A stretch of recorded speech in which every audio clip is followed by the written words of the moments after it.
ओम सर्वधर्मस्थापकस्त्वं सर्वधर्मस्वरूपकः आचार्याणां महाचार्यो रामकृष्णाय ते नमः। यथाग्निर्दाहिका शक्ति रामकृष्णे स्थिता हेया सर्वविद्यास्वरूपां तां शारदां प्रणमाम्यहम्। परतत्त्वे सदा लीनो रामकृष्ण समाज्ञया यो धर्मस्थापनरतो वीरेशं तं नमाम्यहम्। वीरेशं तं नमाम्यहम्। भगवान श्री रामकृष्ण देव जगत जननी माँ शारदा जी और स्वामी जी को प्रणाम अर्पित करता हूँ।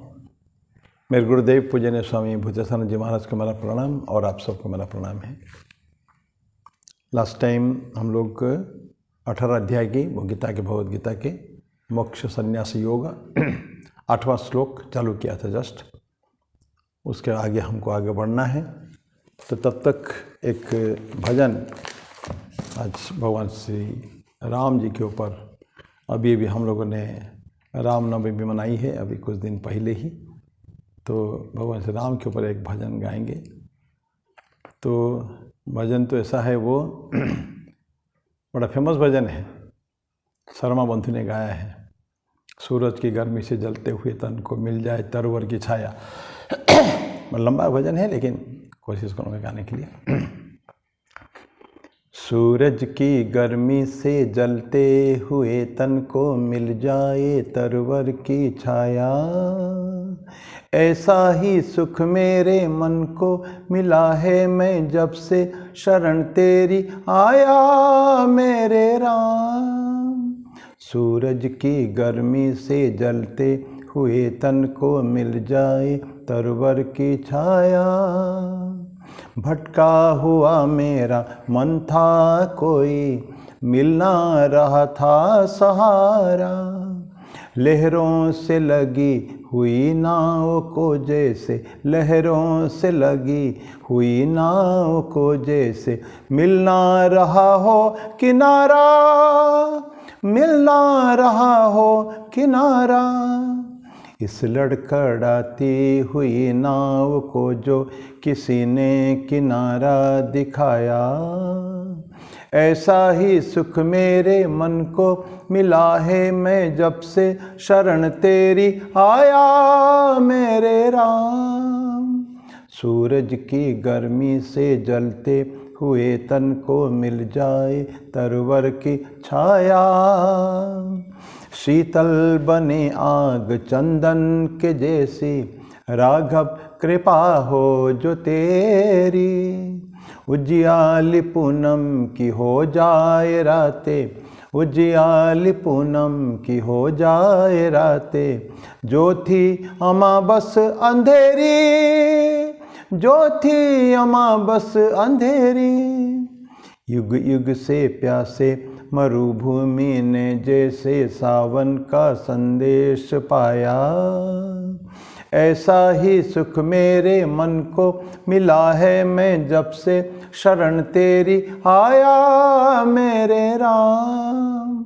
सूरज की गर्मी से जलते हुए तन को मिल जाए तरवर की छाया, जिस राह की मंजिल तेरा मिलन हो उस पर कदम मैं बढ़ाऊं।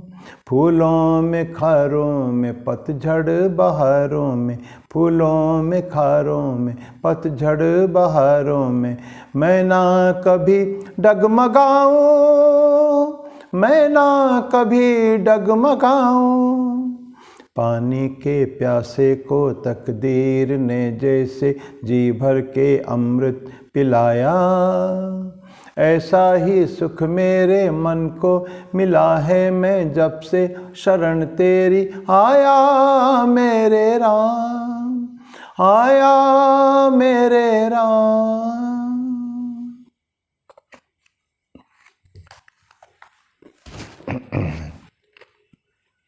बहुत पहले एक भजन शर्मा बंधु ने गाया, 4 जन को बहुत सुंदर गाया है भजन को, लेकिन बाद में कोई बहुत अच्छा दूसरे भजन जमा नहीं उनको। एनीवे, तो अभी हम आते हैं अभी 8वां श्लोक में, जो लास्ट टाइम पढ़ा था मैं, फिर थोड़ा सा केवल हम लोग चर्चा किए थे। 8वां श्लोक बोलता है कि दुःखमित्येव यत्कर्म काय क्लेश भयात् त्यजेत् सकृत्वा राजसं त्यागम नैव त्याग फलम लभेत्। दुःखमित्येव यत्कर्म, जो कुछ कर्म है वो दुख ही है, इस प्रकार समझकर यदि कोई शारीरिक कष्ट के भय से कर्मों को त्याग दे तो वह ऐसा राजस त्याग करके त्याग के फल को कभी नहीं पाएगा। दुख है इस प्रकार समझकर हम लोग छोड़ना नहीं चाहिए। शारीरिक कष्ट है ये सोचकर छोड़ना नहीं चाहिए, हैं। तो ये 8वां श्लोक है, तो आगे उसको पढ़ें। लास्ट टाइम खैर जस्ट शुरू किया था। ये सारी जो हमने शरीर पाया ना, ये समाज में संसार में ये इटसेल्फ ये कोई बॉडीली पेन ट्रबल तो रहेगा ही रहेगा। कोई भी जीवन भर में फुल्ली सेटिस्फाई नहीं रह सकता है, ना किसको पूरे जीवन भर दुख भी है। It goes and comes. तो ये भी चला जाएगा, वो भी चला जाएगा, सब कुछ चला जाएगा। Nothing is permanent in this world. तो ये बात हम लोगों ने ऑलरेडी पढ़ा था। एक दो उदाहरण से उसको समझें। एक स्टूडेंट, हम लोग भी स्टूडेंट रहे, आप सब स्टूडेंट रहे होंगे। स्टूडेंट करियर इतना मज़ेदार नहीं है। मैंने जहाँ तक एक बच्चा खेल रहा है, आजकल तो 4 साल पहले तो 5 साल की उम्र के हम लोग स्कूल जाते थे, आजकल तो 3 साल की उम्र में स्कूल में दे देते हैं। 2.5-3 साल हो गया, जो चाइल्ड अभी ही स्टिल प्लेइंग, उसका अभी खेल में ही मति है, माँ की गोद में रहता है आज भी वो, उस बच्चे को हम लेकर स्कूल में छोड़ देते हैं। तो नेचुरली वो जो एन्जॉयमेंट एंटरटेनमेंट जो माँ के साथ या घर के लोगों के साथ जो वो नहीं रहेगा उसका। ये स्टूडेंट का है।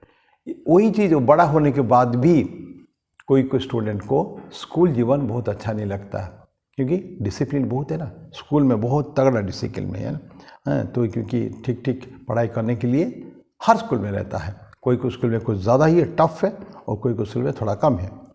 हम अगर पुराने गुरुकुल को देखें तो गुरुकुल में तो बहुत ज़्यादा डिसिप्लिन थे। स्टूडेंट आने के बाद उसको बहुत कुछ काम करना पड़ता था अपार्ट फ्रॉम स्टडीज़, क्योंकि गुरुकुल जंगल में अंदर हुआ करता था। लेकिन अभी फ़िलहाल गुरुकुल तो बाद में जाएंगे। अभी स्टूडेंट स्कूल में जाता है, अगर लगे कि नहीं मुझे तो बड़ा कष्ट है, सुविधाजनक नहीं है, असुविधा स्कूल में बहुत है, मेरा घर के वातावरण और यहाँ के वातावरण में फ़र्क है, तो इस सोच के अगर छोड़ दिया तो आगे चल के अगर स्कूल में कंटिन्यू करता, टैक्सिंग डिसिप्लिन के बीच में, घोर कठोर अनुशासन के बीच में अगर करता, तो नेचुरली वो जो आनंद उसको मिलने वाला था आगे चल के, एक फुलफिलमेंट है कि yes I have done my labour, मैं बहुत कोशिश किया हूँ, कष्ट किया हूँ और आज मैं उसका फल भोग रहा हूँ, ले पा रहा हूँ। नेचुरली होता है ना, ऐसे बिना किए तो कुछ मिलता ही नहीं है। You have to suffer pains to get something. To get something, you have to give something up. तो ये जो त्याग, तपस्या, कष्ट उठाना, दुख थोड़ा है, ये सब तो रहेगा। It's a part of house hold life also and part of student life also. तो कभी भी हमेशा सुख नहीं मिलता। विद्यार्थी है ना, विद्यार्थी सुखार्थी, ये दो चीज़ महाभारत में आता है। तो विद्यार्थी को सुख नहीं मिलता, सुखार्थी को विद्या नहीं मिलता। विद्यार्थी न कुतो विद्या, सुखार्थी न कुतो विद्या, नास्ति विद्यार्थी न सुखम। सुखार्थी बात त्यजत विद्या, विद्यार्थी बात त्यजत सुखम। तो विद्यार्थी जो होता है उसको सुख नहीं मिलेगा, सुखार्थी जो है उसको विद्या नहीं मिलेगी। दोनों either we have to choose one of this things. तो इसलिए वजह कि विद्यार्थी को ना सुख मिलता है ना सुखार्थी को विद्या मिलता है। अब हमको सुख चॉइस करना पड़ेगा कि क्या चाहिए। विद्यार्थी मीन्स विद्या ही चाहिए हमको, सुख नहीं। सुख तो कभी जीवन में मिल सकता है आगे चल कर ना, but this is not a life. Student life में कष्ट उठाना पड़ेगा ही पड़ेगा। तो इसीलिए कोई अगर स्कूल छोड़ देता है तो नेचुरली वो जो फल उसको मिलने वाला है, बाकी उनके जो सहपाठी है जो कंटिन्यू किए हैं in spite of all the disciplines, तो उनको जो आनंद मिलेगा, फुलफिलमेंट जो मिलता है, तो वो चीज़ इसको तो नहीं मिलेगा। ये तो रह गया, पढ़ाई छोड़ के घर में रह गया, कुछ नहीं, कोई बिजनेस करेगा कुछ, या मजदूरी करेगा, या कुछ ऐसे करेगा। तो ये स्टूडेंट का है। अब गुरुकुल की बात कर रहा था। गुरुकुल में तो ऐसा डिसिप्लिन होता था, तो पहले स्टूडेंट जाते थे ना, तो उनको सबको एक साथ पढ़ाते नहीं थे वो लोग। गुरु जो है, ही हैड टू चूज मैं विद्यारंभ किस किस का कराऊंगा, उपनयन संस्कार होता था, संस्कार के बाद विद्यारंभ होता था। तो वो पहले सारे स्टूडेंट को बुलाते थे, बुला के बोलते थे कि मैं वेद पाठ करूंगा, वेद मंत्र उच्चारण करूंगा, तो उसको याद रखो लंबे फॉर सम टाइम। वेद मंत्र को लगा धनाधन उच्चारण करते थे और पूछते थे बोलो किस किस को याद है। कुछ स्टूडेंट्स ब्रिलियंट, एक्स्ट्रा ब्रिलियंट, उनको याद रहता था सारे के सारे, वो रिपीट हुबहू रिपीट कर देते थे। नंबर 1 ये होते थे एकश्रुति, बोलते थे गुरु बोलते एकश्रुति, पाठ में आता है, मैंने एक बार सुन के उसने समझ लिया। पर सभी के लिए संभव नहीं सेकेंड टाइम, फिर तो सेकेंड टाइम भी करना पड़ेगा। सेकेंड टाइम भी कर दिया, फिर काफ़ी सारे लड़कों ने उसको भी याद कर लिया, जिसको याद पहली बार में नहीं थी वो कर लिया, तो ये हो गया द्विश्रुति। और गुरु तब बोलते थे एक बार और बोलूँगा बस, twice I have told, many of you have understood and got by heart, अभी थर्ड टाइम बोलूँगा and that is the last one. तो थर्ड टाइम बोलते थे, वो बाकी कुछ स्टूडेंट जान लेते थे, तो ये त्रिश्रुति। लेकिन बात कुछ लोग तभी भी नहीं याद कर पाते थे, तो गुरु बोलते थे बेटा अब तुमको अभी पढ़ाई विद्यारंभ नहीं हो सकता, अब तुमको तो कुछ दिन रहना ही यहाँ, पर छोड़ते नहीं थे, जाने नहीं देते थे उसको।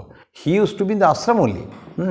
तो लेकिन आश्रम में क्या करेगा, मैनुअल जॉब्स, पढ़ाई नहीं, पढ़ाई को छोड़ के गाय रखना, लकड़ी लाना, गुरु माँ को मदद करना, झाड़ू पोछा ये सब करना, बहुत सारे मैनुअल जॉब्स रहते थे, वो करता था। पर धीरे धीरे गुरु उसके ऊपर भी वॉच रखते थे, कब ये इस लायक हो गया है, क्योंकि वातावरण तो वही है ना, पढ़ाई करने वाले को और नए पढ़ाई करने वाले को जो एनवायरनमेंट एक ही है, रहते एक ही साथ, खाते एक ही साथ हैं, तो इस धीरे धीरे उसको भी विद्यारंभ करते थे। बाद में बाप रे कितना काम करना पड़ता था, जंगल में जाना है, लकड़ी काटना है और सब खेत की तैयारी करनी है। सुने हैं ना हम लोग खेत की तैयारी में आरोनी कैसे हुआ था, सो गया था वो, पानी चला जा रहा था करके, तो सारा रात सोते सोते फ्रीज जैसा हो गया था बिल्कुल। ऐसा कष्ट भी है, करना पड़ता है। तो राम जी के जीवन में देखें, राम जी के जीवन ने आई मीन ये सब बातें मैं आउटसाइड जाके बोल रहा हूँ, डिसिप्लिन की बात। मतंग मुनि थे जिनकी शिष्या थी सबरी। राम जी आए हैं, सबरी को मिल लिए हैं ऑलरेडी, तो जा रहे हैं मिलने के बाद या तो आते समय को कभी भी है, तो देखते हैं कि बहुत सुंदर खुशबूदार पौधे हैं और फूल जो है और पौधा भी मुरझाए नहीं है। बाकी तो दूर में देखते हैं वो कुम्हला गया है, मुरझा गया है, लेकिन यहाँ तो जितना जो पगडंडी जो है उस रास्ते में वो बेहतर बहुत सुंदर मुरझा नहीं गया। तो लक्ष्मण जी पूछ रहे हैं भैया ये कैसा है, बस यही पौधा दूर में मुरझा गए हैं, ये कैसे मुरझाए नहीं। तो उन्होंने सुना, ये कहानी एक सुना है भगवान श्री राम ने। बोले बहुत पुरानी पहली बात है, मतंग मुनि थे जो सबरी के गुरु थे। मतंग मुनि वृद्ध ऋषि थे और एक बार की बात है भयंकर एकदम बादल आया, आश्रम में लकड़ी नहीं और मेघ बरसा तो हो जाएगी तो लकड़ी नहीं मिलेगी जंगल में, सूखी लकड़ी। तो फिर बोले कि चलो आज जंगल से इकट्ठा करते हैं लकड़ी। तो वृद्ध खुद चले और साथ में उनके स्टूडेंट्स भी चले, लकड़ी लाना है, सबको गट्ठा बांधा गया और पसीना पसीना एकदम तेजी से काम कर, तेजी से जा रहे हैं आ रहे हैं। राम जी बोलते हैं ये जो भयंकर तेजी से आना जाना, उसमें वो सिक्त स्वेद बिंदु जो है पसीना निकल रहा है, किसके, वो मुनि गौतम मुनि मतंग मुनि के, वो जहाँ जहाँ पसीना गिरा है वहाँ सारे और चारों तरफ गिरा पसीना सब, उनकी और बच्चों के भी। तो वो जो कुंभलाएँ उसको इतना ताज़ा तरोताज़ा हो चुके हैं। क्यों? क्योंकि महान ऋषि के ये स्वेद बिंदु है, ये कोई छोटे मोटे आदमी नहीं है, तो उन्हीं के कारण ये सब। तो ये डिसिप्लिन जो है ना कि बच्चों को जाना, उनके साथ काम करना, और गुरु खुद ही करके दिखाते थे ना, आचार्य का काम यही दिखाना, करके दिखाना, यस, खाली बैठ के ऑर्डर नहीं देते थे। तो ऐसी, तो ये स्टूडेंट अगर छोड़ देगा तो उसको वो फायदा नहीं मिलने वाला है। तो स्टूडेंट को कुल मिला क्या है, छोड़ना नहीं चाहिए, in spite of all hardships उसको छोड़ना है। विद्यार्थी जीवन ही ऐसा है। अब वर्ल्ड लाइफ में आते हैं, विद्यार्थी जीवन से गृहस्थ जीवन, लोग क्या बोलते हैं, कई सारे लोग, बड़ा कष्ट है गृहस्थ जीवन में, भारी कष्ट है।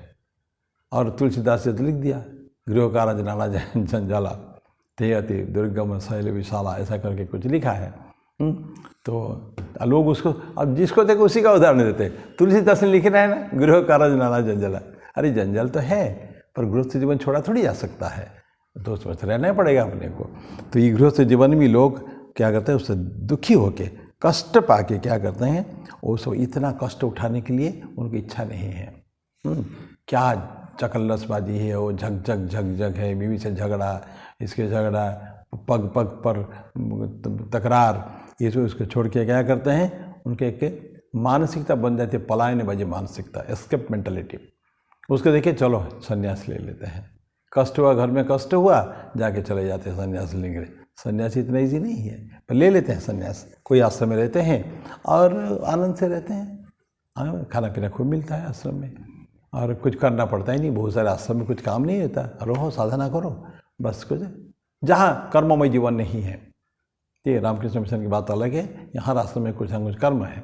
A person remains busy through out, माने वो आराम कर नहीं सकता, वो ज़्यादातर दिया जाता है। लेकिन कुछ आश्रम में, दूसरा सेक्ट की बात है, वहाँ बहुत ज़्यादा काम नहीं रहता है, थोड़ा बहुत कुछ कर लो और बस भोजन फर्स्ट क्लास मिलता है, बस ये उनको लगता है कि वाह ये तो आनंद की बात है। लेकिन ये कोई संन्यास नहीं है। संन्यास मीन्स सम्यक रूपेण न्यास, पूर्ण रूपेण ठीक ठीक त्याग जो होता है, जो सत्य के हम जो, तो ये इस तरह का घटनाएं आपकी होती हुई है संन्यास जी माने गृहस्थ जीवन में। तो कभी भी वो लोग खाली ऊपर दूसरे के ऊपर पैरासाइट है ना, परजीवी कह सकते हैं जिसको कहते हैं ना, बस कहीं से माल आ रहा है उसका माल उड़ाना बैठे बैठे, ये ठीक नहीं है। तो ये जो सब है, तो ये प्रॉब्लम तो है, संन्यास लाइफ क्या है ये। तो हम कहानियाँ भी से सुनते हैं ना, तो घर में बहुत पेटू आदमी बिल्कुल वो आके यहाँ पहुँच जाते हैं और बैठ के खूब उड़ाता है, लेकिन ये कहानी दूसरा है। लेकिन उसको यद्यपि वहाँ खाने पीने को मिलता है, लेकिन उसको भगवान को उसी बहुत खाता है। एक बार राम जी आते हैं, उसके उसमें पहुँचते हैं, हमको भोजन कराना है, क्योंकि राम जी को ही आश्रम था राम जी का।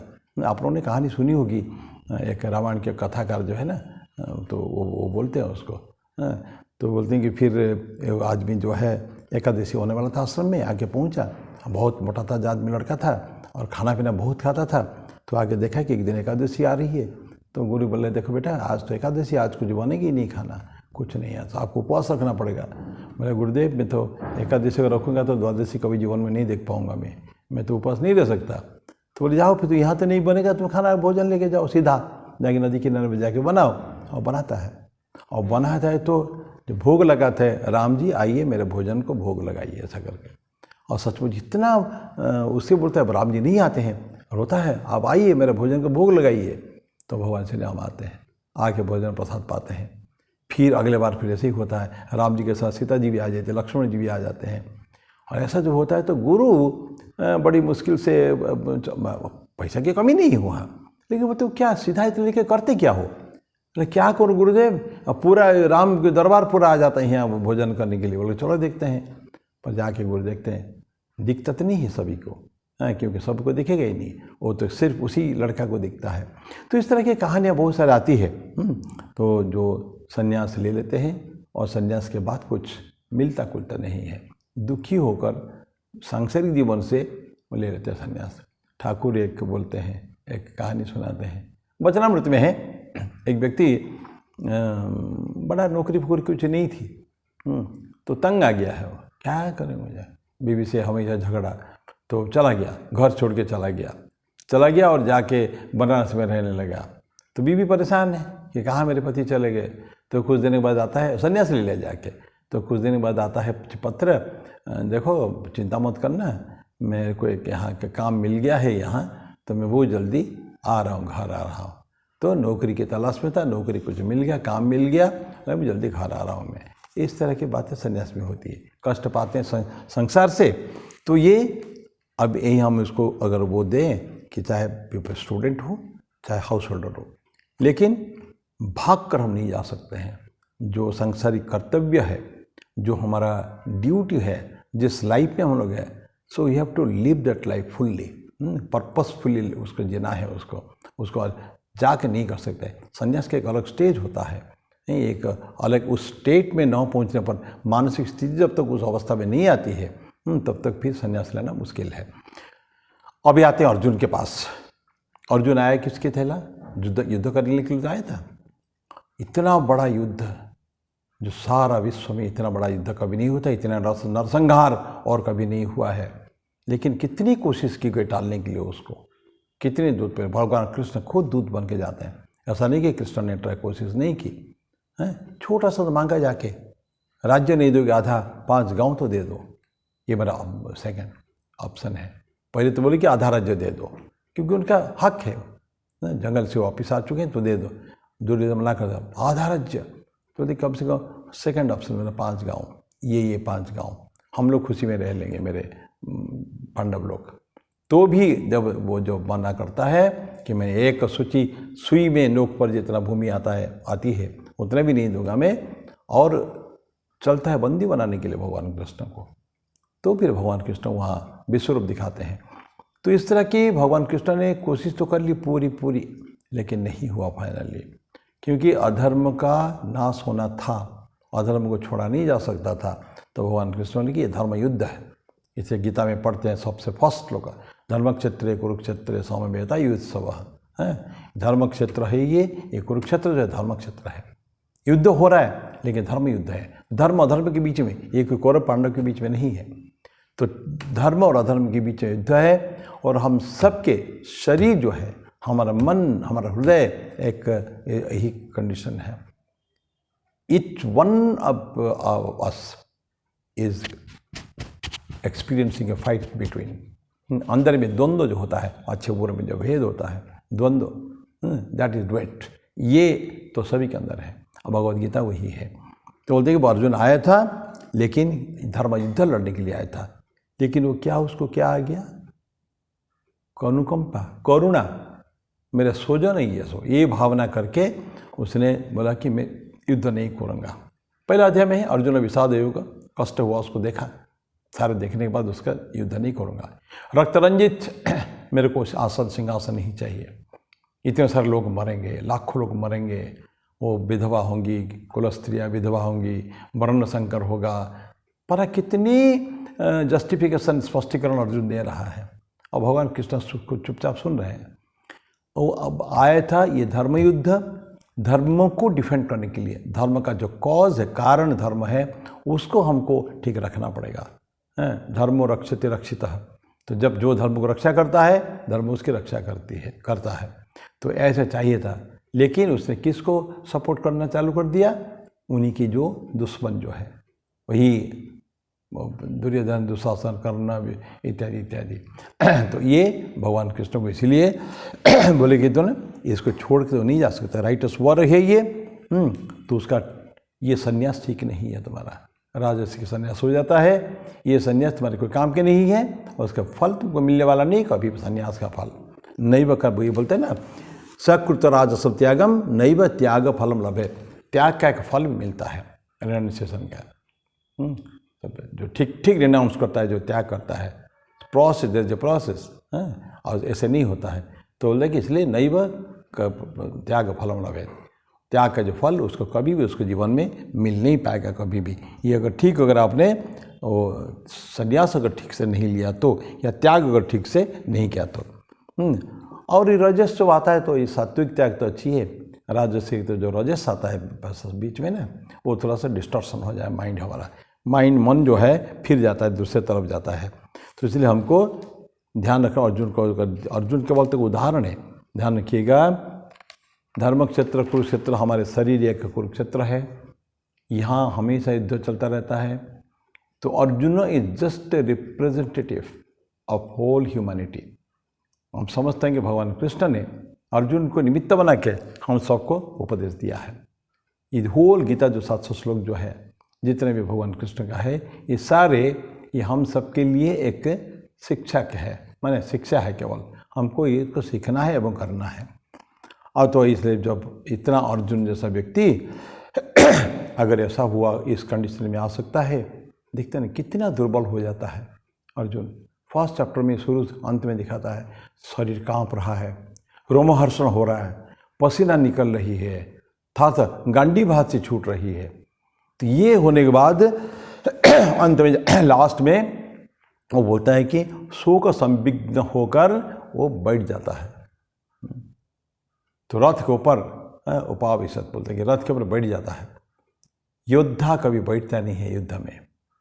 जो योद्धा बैठ गया रथ के ऊपर या नीचे बैठ गया, दैट मीन्स ही है सरेंडर्ड, इसको मानते हैं। आत्मसमर्पण हो गया तो बैठ जाता है। योद्धा हमेशा खड़ा होकर युद्ध करता है। कभी देखेंगे हम तो केवल पिक्चर देख सकते हैं, सिनेमा देख सकते हैं, महाभारत में, रामायण में, कहीं भी आप देखिए, हमेशा योद्धा इज इन स्टैंडिंग पोस्चर, और खड़ा होकर युद्ध करेगा वो। तो भाई यहाँ लेकिन फर्स्ट चैप्टर में अंतिम में बोलते हैं कि अर्जुन बैठ जाता है। तो that means it's a losing, temper खत्म हो गया उसका।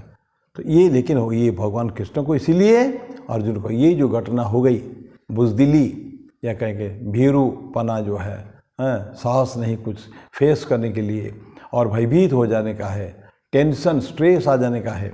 इतना ज़बरदस्त स्ट्रेस कहते हैं कि अगर रियल स्ट्रेसफुल सिचुएशन देखना है, the best example is the first day of युद्ध, दैट कुरुक्षेत्र युद्ध। अर्जुन का जो कंडीशन हुआ था शुरू में, वो देखने के लायक है। एक तो दिस वॉज योर फर्स्ट श्लोक जो है, 8th श्लोक। अब 9th में जाते हैं। पहले था दुखम इत्यव यत् कर्म, अब तो कार्यम इत्यव यत् कर्म नियतम क्रियते अर्जुन, संगम त्यक्त्वा फलम चैव सत्याग सात्विक मत। ध्यान रखें हम लोग, अर्जुन को भगवान कृष्ण बहुत समय में ये त्याग जो कर्म फल त्याग के कर बात करते हैं। संगम त्यक्त्वा, और फलंग भी, फल को आशा नहीं करने का है, और अटैचमेंट को छोड़ देने का है, आसक्ति को छोड़ने का है, अनासक्त कर्मयोग करना है।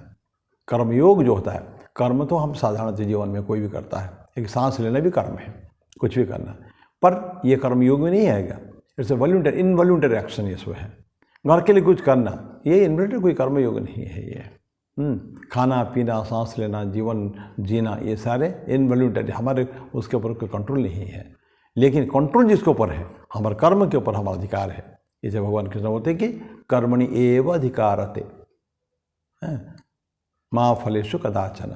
कभी भी फल के ऊपर तुम्हारा अधिकार नहीं है, तुम्हारा अधिकार केवल कर्म के ऊपर है। So do your action as best as possible, लेकिन अनासक्त भाव से, अटैचमेंट नहीं।